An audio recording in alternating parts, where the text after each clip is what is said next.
Howdy, y'all, and welcome back. New gun owners, welcome. We're seeing lots of y'all pop up in my online gun groups, and I can't imagine why. So, it's one of those times again where lots and lots of folks who were either kind of ambivalent about guns or maybe even a little anti-gun are suddenly going, maybe I need a gun now. And we welcome you. So, if you're not aware already, I have an entire playlist here on this channel. If you go to my homepage here on YouTube, the entire playlist is called Begunners, and I stole that from someone, but Begunners, and it's just for y'all new gun folks. And it's broken down into little bite-sized kind of 5 to 8 minute long videos. And that way you can watch one or two and then, go on about your life and then come back to it when you have time rather than trying to watch one great big long 2-hour long video or whatever. So I get it. This stuff is overwhelming. It's confusing. Totally understand. But yes, I'm not an expert, but I'm a dude who's been doing this for 30 some odd years. And more importantly, the opinions that I'm giving aren't really actually mine necessarily. These are opinions that I have developed through years and years of discussion with people who know more than me. So, firearms instructors, colleagues of mine, people that I shoot with, people that I've competed with.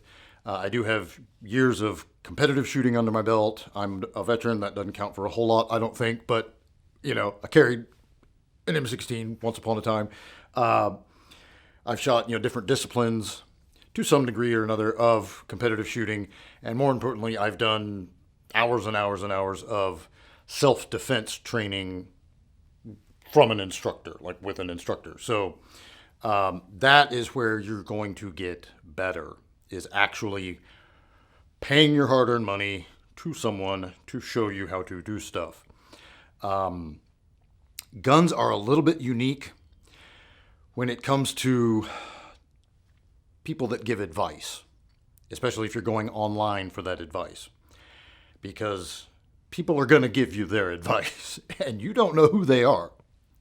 So let's say, for instance, you want to get into triathlon, Ironman. You're going to train for an Ironman, right?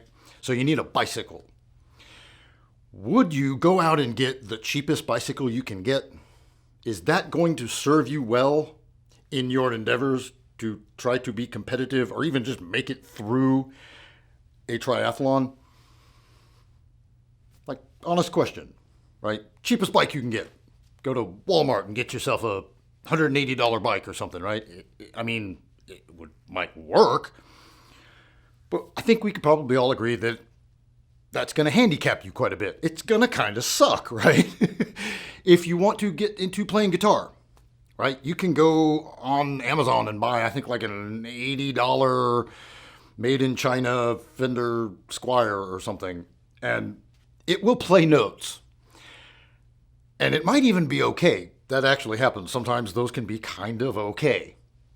Like, they'll sound okay, they'll kind of play okay. If you know better, you know that it's actually pretty rough, but for getting started, it might be just fine.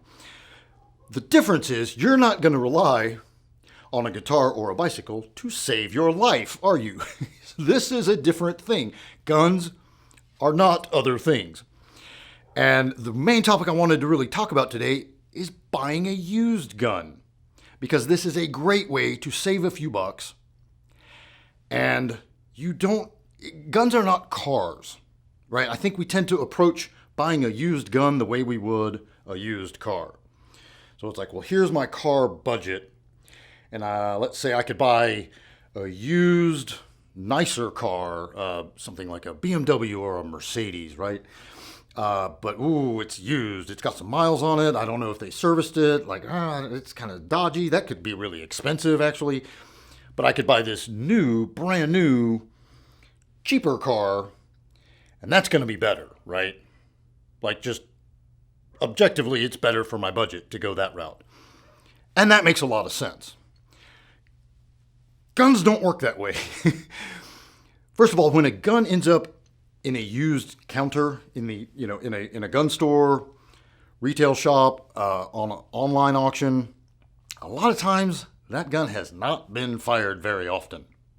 The guns that people tend to sell are guns that they're not that crazy about, or for whatever reason they decide to go down a different route and they want to turn that gun back into some cash to get a different gun. Or they're just broke and hard up and they need some money and they take it to the pawn shop and they sell it. So a lot of used guns have very, very, very, very low miles. But because it's been owned before, they have to sell it as a used gun. So you're going to save a little bit of money on that. A great way to save a good chunk of change is to buy a police trade-in gun. And you might think, oh, but it's going to be ragged out because some cop shot thousands and thousands of rounds through it. Very unlikely. Very, very unlikely. Police really don't shoot their handguns that often. Now, it might look rougher than a stucco bathtub on the outside because it was carried around in a duty holster and it got banged around on the side of the car and, the donut shop aisle or whatever. The outsides can be pretty rough looking, but internally they're very often practically new. And I've actually owned police trade-in guns and can verify, wow, this thing was never shot. Very rarely shot. And that's because cops don't really actually shoot that often. Most of them. A lot of cops really aren't gun people. They might be gun owners, they might have to carry one for work, but they're not necessarily that into just spending their off time going to the range and practicing. They do the very bare minimum they have to qualify, and that's it. So a gun might get carried for 5-8 years and have 200 rounds shot through it, or maybe 500 rounds, which, as guns go, is barely broken in. So you can get yourself a sweetheart of a deal on a cop gun. The other thing about law enforcement guns, trade-in guns, is that they are going to be brands and models that are well vetted. Meaning some agency did their homework and decided, yes, we're going to go with Glock 17s for our department, or SIG P226s, or whatever the brand, whatever the model, right? M&P 9 full size, very common cop gun, great guns.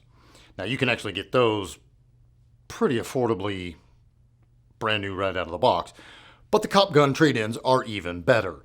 We're talking about prices that are on par with what I consider not great guns.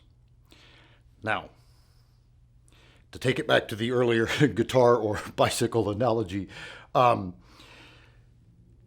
not great guns. What do those? Well, I'm not going to name drop Taurus, but there are some brands that people will rave about. They're like, my gun is flawless. It's been flawless. That's the term. That's what everybody says about their guns when they work well. They're flawless. And chances are that person has 300 rounds, maybe 500 rounds. He might have 1,000 rounds through that gun when he boldly makes that claim that gun is flawless. And it might be true. That sample size of one might have run perfectly fine. But for every one of those, there's 2 people who have had problems with theirs, and that's why these brands get a reputation for not being great. The price point should be an indication that it's not going to be the same quality of components that a higher priced gun would be. Again, bicycles, guitars, right? The difference is brand new cyclists and brand new guitar players don't get online and rave about their product like, man, I bought this $80 Fender Squier off of Amazon and it rips! Man, I solo so hard on it. They don't do that, right? Because they're in their own place. They know that they're not that great yet and that their guitar isn't that great, and they're a little more humble about it, right? With guns, that's not the way this works. People will just 2 trips to the range and they're like, this thing is the most amazing gun ever, and they have no experience. They have nothing to base this opinion on. They're just talking out of the side of their neck, right? So please seek good sources of information. Wow, that's super annoying. Dog! Okay, so where was I? So cheap guns, right? Don't do it. Please. Please. If you're on a tight budget, I get that. Just save your money a little bit longer. Pawn something you don't need, right? Gather up your kesef and get it together and make a good quality purchase for that first handgun. It will treat you well. There is nothing on this earth more frustrating than buying a cheap gun and it starts giving you problems and you've spent your range fee, you bought your ammo, and now you're at the range having a bad day because that gun won't run. And you're having problems with it, and you're asking other people, what the hell's right? And they're looking at you going, well, you bought a cheap gun. Duh, right? Save yourself the headache. This is not an area you want to go cheap. Spend a little more money. There are great, affordable ways to get a good quality firearm. Buying the cheapest MSRP is not the way to go. I know it's tempting. Oh, God, I know it's tempting. But look, it's so affordable. And it has great reviews online from people that don't know what they're talking about. Please. All right, you know the brands, probably. Sig Sauer, Glock, CZ, Beretta, right? There's a bunch of good, reliable brands to choose from, and I'm not going to tell you which one to get, but get one of those. And those too good to be true kind of priced guns that you'll find at like Academy or your Sportsman's, whatever. They're cheap for a reason. They're going to give you headaches. They're going to frustrate you, and you're going to hate shooting because every time you go to the range, it's a pain in the ass. And that's not fun. Spend a little bit more, save your money a little longer, and get something good quality. Or get online, Google police trade-in Glocks, police trade-in Smith & Wessons, and see what pops up. And you can probably get yourself a hell of a deal, and it'll treat you right. It may not be beautiful, but these guns, we don't get hung up on the aesthetics. Please, get over that. You have time, if you want to get into the hobby of gun ownership, to purchase pretty guns down the road. For your first one, you need a gun that works. It works, and it needs to work 100% of the time, every time. All right, I'll get off my soapbox. Thanks for watching. And until next time, be easy, y'all.